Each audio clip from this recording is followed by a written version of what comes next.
India ने press conference दी थी जिसमें 12 स्टेट्स एंड यूटीज़ में जो है वो एसआईआर की एक्टिविटी शुरू करना है। गोवा भी उनमें एक है। उसी सिलसिले में आज हमने पॉलिटिकल पार्टीज़ की मीटिंग ली थी। सभी पॉलिटिकल पार्टीज़ के रिप्रेजेंटेटिव्स को बताया गया है कि एसआईआर की क्या एक्सरसाइज है, क्या शेड्यूल है जो कमीशन ने उसका स्टार्ट किया है, किस तरह से बीएलओ जो है वो हाउस टू हाउस 4 नवंबर से 4 दिसंबर के बीच में सभी हाउसेस में जाके एनुमरेशन फॉर्म्स हैं उनको डिपॉजिट करेंगे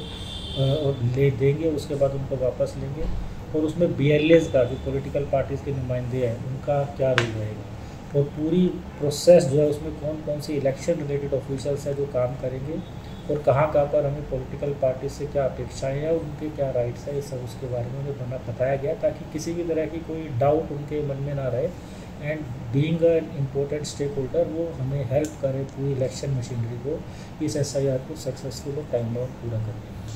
गोवा एज अ स्टेट के लिए कुछ स्पेशल इसमें रेफरेंस होगा क्योंकि जब ये एसआईआर होगा तो हाँ, गोवा मतलब बिकॉज 12 स्टेट्स में हो रहा है तो गोवा का जो लास्ट एसआईआर है स्पेशल इंटेंसिव रिवीजन वो 2002 में हुआ था। तो पिछले 23 साल से कोई एसआईआर नहीं हुआ है। इससे पहले 8 बार पूरे देश में अलग अलग टाइम पे 1951 से 2004 के बीच में एसआईआर स्पेशल इंटेंसिव रिवीजन हुए हैं। तो इस बार हमारे जो लगभग 11,85,000 वोटर्स हैं तो सभी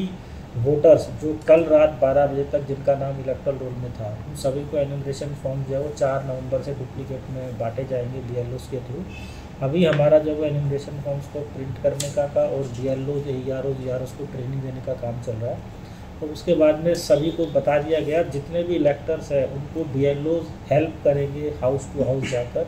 एनुमरेशन फॉर्म्स को भरने में। और इसमें देखा है कि जितनी भी मैक्सिमम मैचिंग हो जाएगी जो इलेक्टर्स हमारे आज रोल में है और अगर वो 2002 के रोल में जो पिछला एसआईआर हुआ था या उनमें से किसी भी पेरेंट्स का नाम पिछले रोल में है तो उसकी मैचिंग वहीं पर घर में बैठकर बीएलओ अपने ऐप से कर देगा, जिसके चलते बाद में उनको किसी भी तरह का डॉक्यूमेंट देने की या किसी भी और पेपर की आवश्यकता ना पड़े। सर ये जो डॉक्यूमेंट्स है ना टोटल 12-13 कुछ डॉक्यूमेंट्स हैं तो जो पार्टीज़ है उन्होंने बोला है कि बहुत से गांव हैं वहाँ पर इतने सारे ये नहीं होते। तो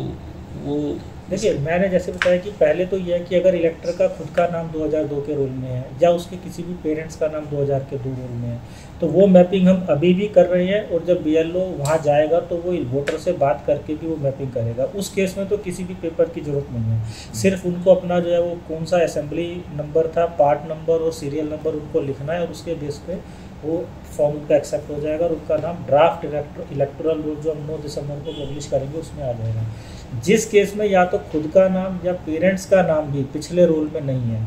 उन केसेस में ये इंडिकेटिव लिस्ट है। 13 जो डॉक्यूमेंट्स है इंडिकेटिव लिस्ट है, लेकिन फाइनली क्योंकि ईआरओ ही कस्टोडियन होता है इलेक्टोरल रोल का तो अगर उसको लगेगा कि कोई भी वोटर जिसके पास में सफिशेंट पेपर्स हैं ये प्रूव करने के लिए कि वो सिटीजन ऑफ द कंट्री है यानी कि ही इज़ बोर्न ऑन और बिफोर 87 जो है वो है और या उसके पास में कोई भी पेपर है जिससे ये प्रमाणित होता है कि he is a citizen, he is 18 years of age and he is ordinarily residing in that assembly constituency, उसका नाम वो शामिल करेगा। सर सिटीजन ऑफ इंडिया बोला तो नेपाली भी जो थोड़े लोग सिटीजनशिप एक्ट में बड़ा क्लियर है कि जो 1 जुलाई 1987 से पहले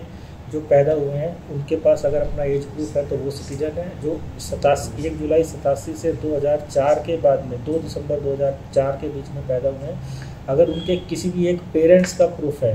कि जो है वो सिटीजन है तो वो या फिर जो 2004 के बाद हुए हैं तो उसमें दोनों पेरेंट्स के प्रूफ है तो उसमें बड़ा क्लियर है कि कौन सिटीजन है। और वही हमने जो एनुमरेशन फॉर्म है उसके बैक पे हम प्रिंट करके दे रहे हैं कि किस किस के क्या क्या डॉक्यूमेंट्स हैं लगेंगे अगर उनकी मैचिंग नहीं होती है। वैसे हमारा मानना है कि ज़्यादा से ज़्यादा केसेस में या तो इलेक्टर का खुद का नाम या उसके किसी भी एक पेरेंट का नाम जो है 2002 के जो रिवीजन में होगा उस केस में किसी भी पेपर की ज़रूरत नहीं पड़ेगी और उनका नाम ड्राफ्ट रोल में आ जाएगा जब एक बार एनुमरेशन फॉर्म भर के वो हमें वापस दे देंगे। हाँ वो एक लिस्ट हमने देखी है तो अभी मैं उस लिस्ट में ये देख रहा हूँ कि हमारे कितने इलेक्शन से रिलेटेड जो ईआरओ उसमें है और हमें लगेगा कि उसमें हमें कहीं पर कोई चिंता का विषय तो हम स्टेट गवर्नमेंट से उस मैटर को उठाएंगे। जो उनका भी यही भी दावा है जो बीएलओ रहता है वो पॉलिटिकली पार्टी का मोटिवेटेड जो प्रेशर में काम करता है। नहीं देखिए, बीएलओ की जो अपॉइंटमेंट है उसकी प्रक्रिया भी कमीशन ने बड़ी क्लियरली डिसाइड किया है कि वो he should be A government officer और वो उसी एरिया का रहने वाला होना चाहिए जिस पार्ट नंबर में जो है वो पोलिंग स्टेशन में है। अगर किसी कारण से उस एरिया में रहने वाला कोई गवर्नमेंट ऑफिसर नहीं मिलता तो उस एरिया में काम करने वाला जो रहता कहीं और है उसको जो है वो वहाँ का बीएलओ अपॉइंट करना चाहिए। तो ये बीएलओ एक बहुत पुराना इंस्टीट्यूशन है और इस अभी तो फ़िलहाल हमने किसी भी नए मतलब बीएलओ को तो हमने कोई प्रपोज किया नहीं है, तो पहले से चले आ रहे हैं। केवल किसी कारण से अगर कोई ट्रांसफ़र हो गया, शिफ्ट हो गया, डेथ हो गई या किसी केस में, उन्हीं केसेस में उनको चेंज किया जाता है। अदरवाइज बीएलओ एक कंटिन्यूस है। प्लस हर प्रोसेस में पॉलिटिकल पार्टी के नुमाइंदे भी साथ है। अगर बीएलओ है तो उसके साथ में बीएलए भी साथ में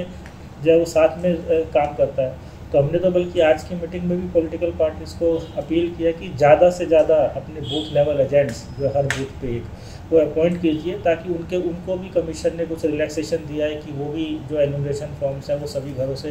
कलेक्ट करके जमा करा सकते हैं बीएलओ को। तो ट्रांसपेरेंट बनाने के लिए उनको अपॉइंट करें। हमने उनको बार बार अपील कर रहे हैं, लिखित में भी दिया है, आज फिर मैंने अपील किया उनको।